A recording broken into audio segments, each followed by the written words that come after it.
So yesterday, the ANC celebrated their 113th year in Khayelitsha in the Western Cape, and despite all the drama leading up to the main event, I mean, guys, if you remember, there was a lot of drama leading up to this main event. I remember Fikile Mbalula, the Secretary General of the ANC, basically announcing that Tony Yengeni is going to be charged because of the things that he has been saying about the ANC. We all remember after the African National Congress has expelled Jacob Zuma, Tony Yengeni went on a media tour to basically discredit the ANC, to discredit how the ANC has handled the whole matter.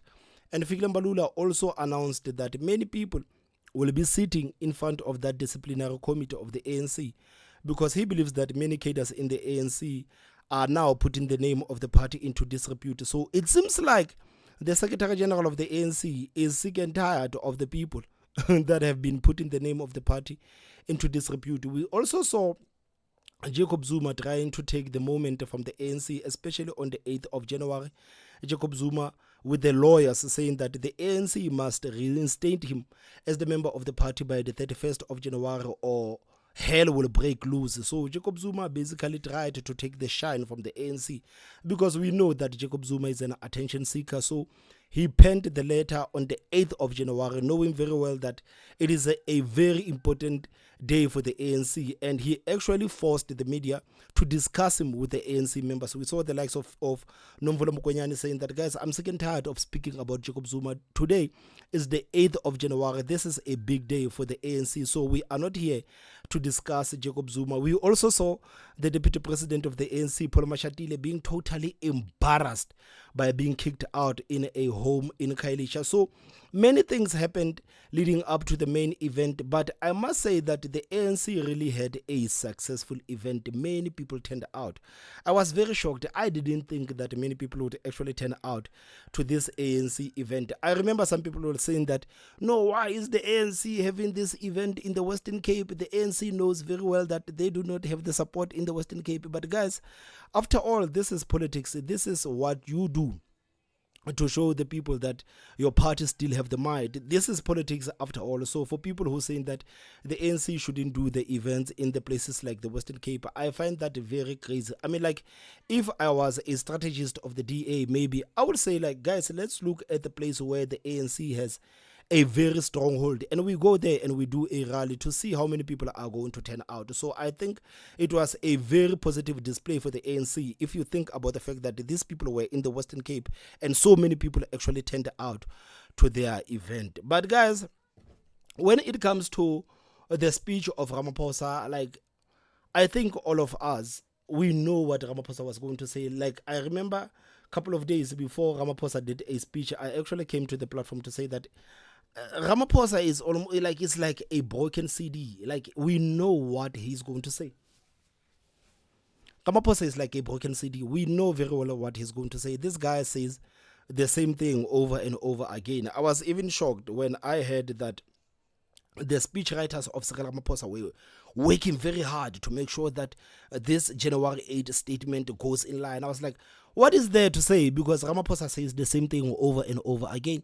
What is there to say? Because he says the same thing over and over again. We knew that he was going to talk about the renewal of the ANC. We knew that he was going to talk about how the ANC needs to make sure that the people of this country get the service delivery.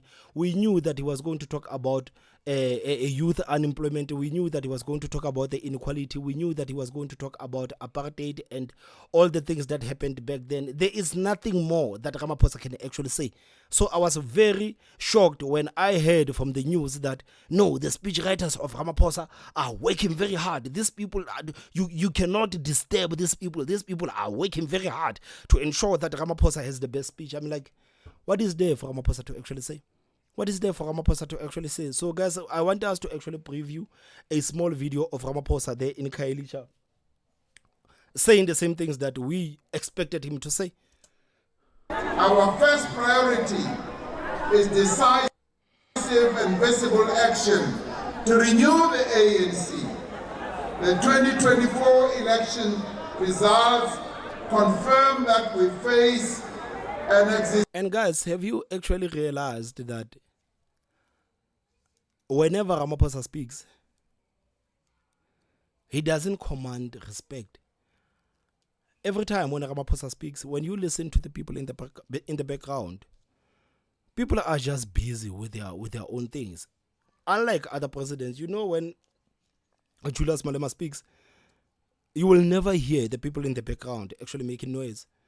You get the sense that actually these people are actually paying attention to what the president of the party is saying. Just like with Jacob Zuma, I must say that when Jacob Zuma speaks, you will never hear the members of the MK party making.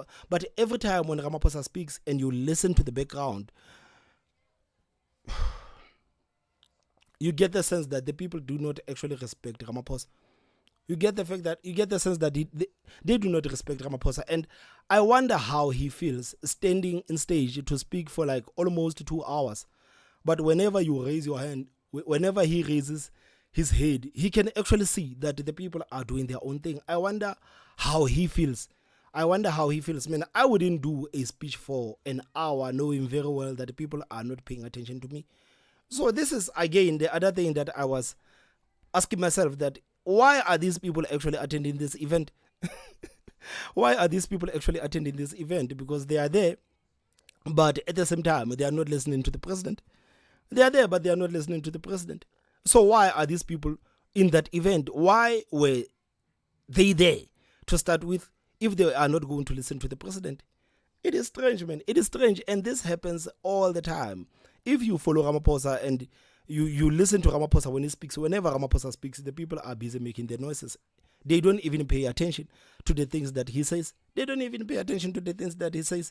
So I guess on one hand, we can say that the ANC really had a successful event in Khayelitsha because they managed to draw many people to come to their event. But at the same time, if half of those people are not actually paying attention to the things that the president of the party is saying, so what is the purpose for these people to actually be there? Existential crisis, and this is a moment wherein the ANC should either renew itself or perish.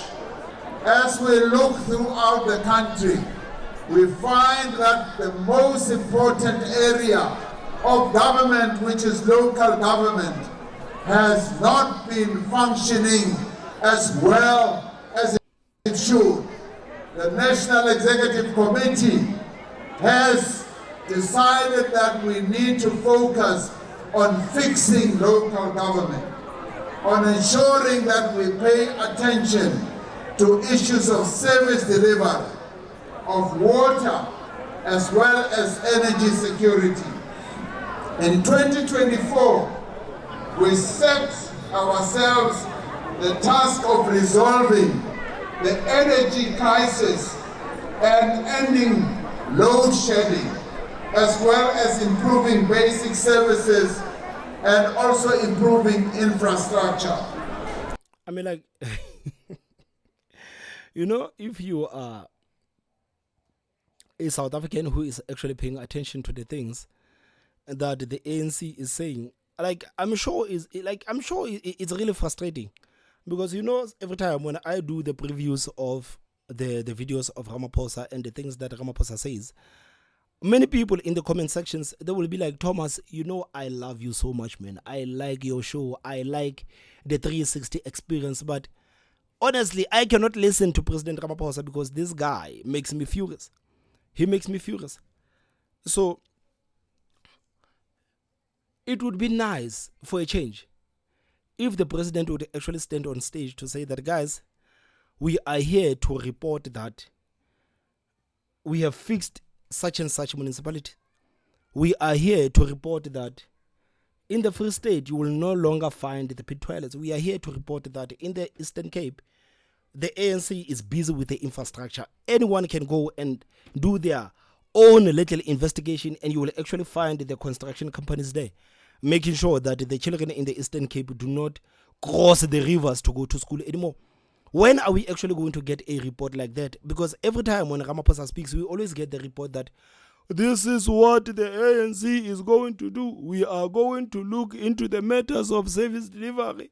We are going to renew the ANC. We are going to look at the unemployment rate. When is the president actually going to stand on stage to say that, guys, this is what we have fixed, this is what we are working on, instead of saying this is what we are going to do this, we are going to do this, we are going to do this. And I think like this messaging, like it is starting to get tiring. The people are sick and tired of listening to the president saying the same things over and over again. They are tired of listening to the president to say the same things over and over again. And the fact that he cannot stand on stage to say that these are things that we have fixed, these are things that we are working on, like it should be enough for him to actually see that the ANC is not doing the work. It should be enough for him to say that, guys, we are not doing the work. It can't be that every time we go to the people, we're going to tell the people that this is what the ANC is going to do. How about we actually go to the people to deliver a report to say that this is what the ANC has actually done? Because Ramaphosa, every speech, this is what he says. This is what he says. We are going to do this. We are going to do that. We are going to do this. We are going to do that. And it gets tiring. It doesn't matter whether it is the Sona. It doesn't matter whether it, like, whenever Ramaphosa stands on stage, this is what he basically says. This is what he basically says. And this should be enough for him to actually say that, no, man, but to be honest, the ANC is incompetent. The ANC is incompetent because he is not the first one. I mean, like, how many presidents of the ANC have been saying the same thing that Ramaphosa has been saying? How many ANC presidents has been saying the same thing that Ramaphosa has been saying? Like, wouldn't it be nice if Ramaphosa would actually say that, guys, the NPA is fully fixed. Right now, the NPA is going to work on the cases that has been on hold for such a long time. It would be a good feeling, man. It would be a good feeling. It would be a good feeling to learn that the ANC has fixed something somewhere. It would be a good feeling. But every time when these people speak, they speak about what we are going to do. This is what we are going to do. This is what we are going to do. I mean, like, this guy has been the president of the country for how long right now? I'm like 6 years, 7 years. This guy has been the president of the country for such a long time. But this is the only thing that he always says. When he became the president of the country, he promised the people, this is what we are going to do. This is what we are going to do. Right now, his first term is done. He's on his second term and he's still promising the people about the things that he's going to do. He is not speaking about the things that the ANC has basically done.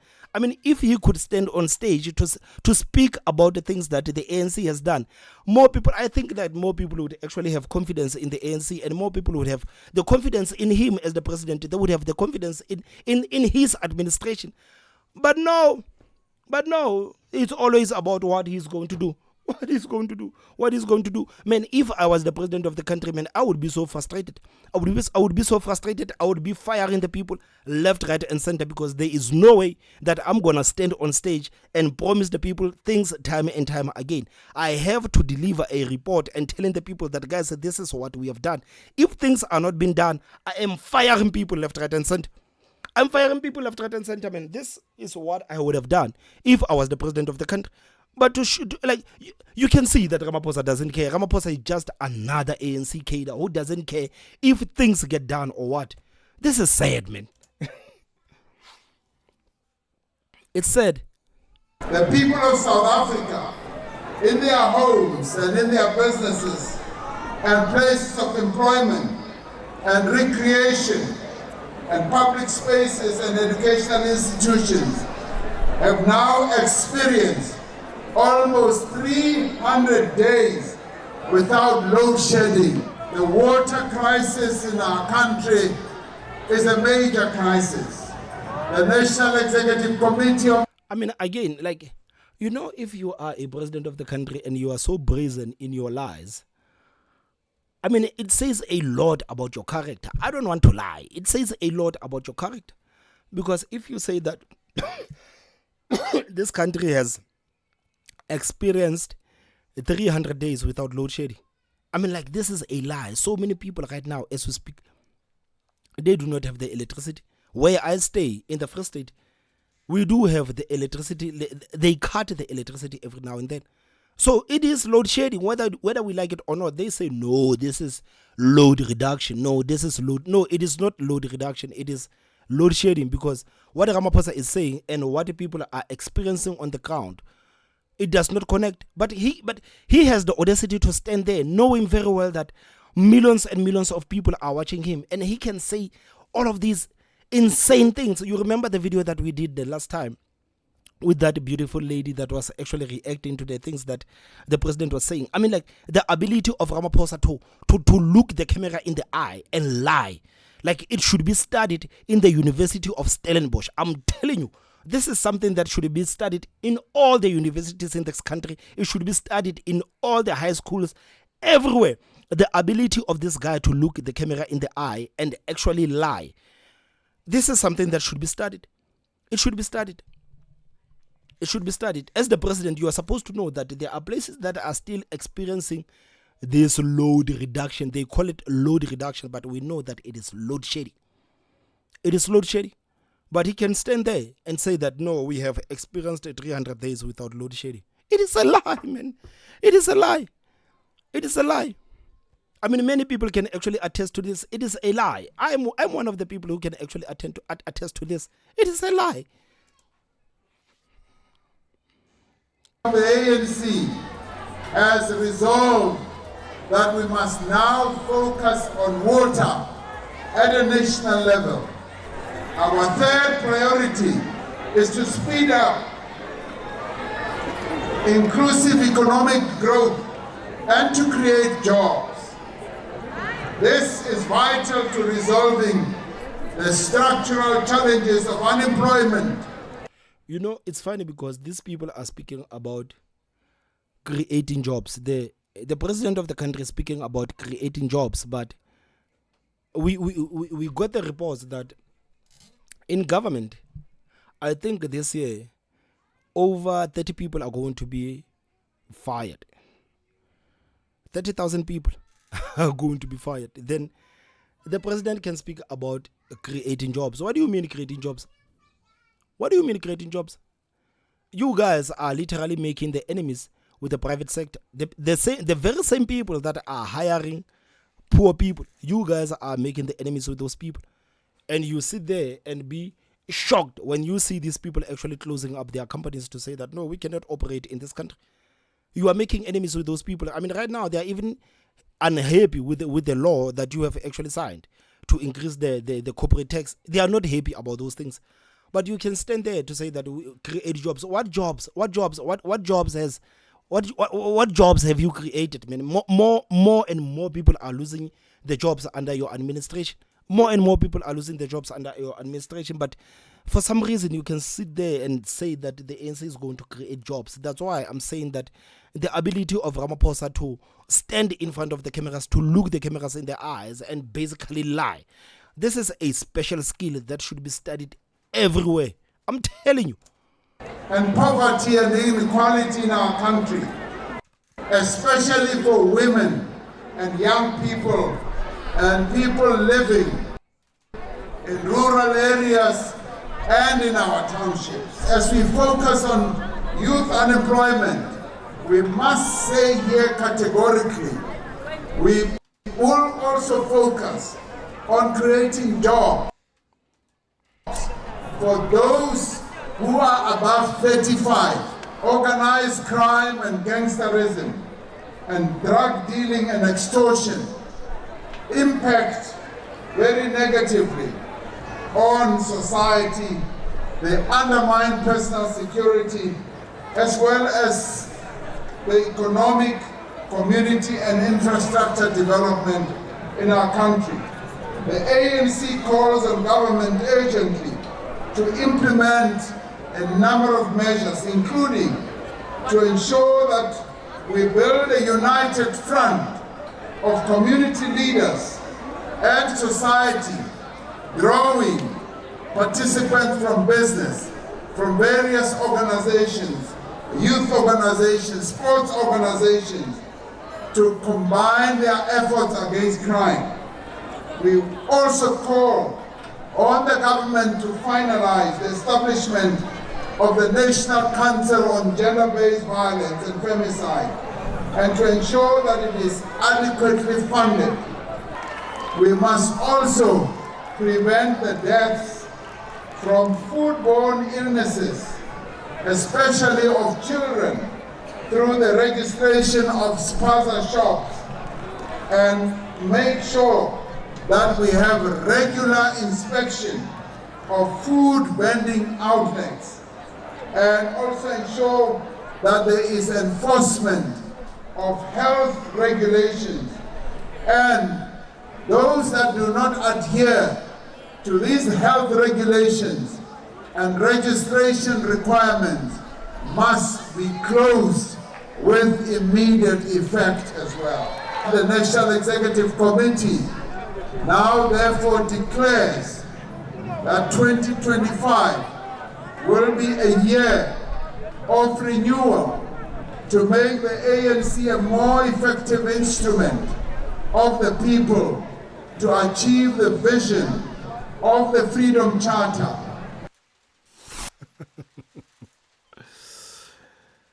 Yo.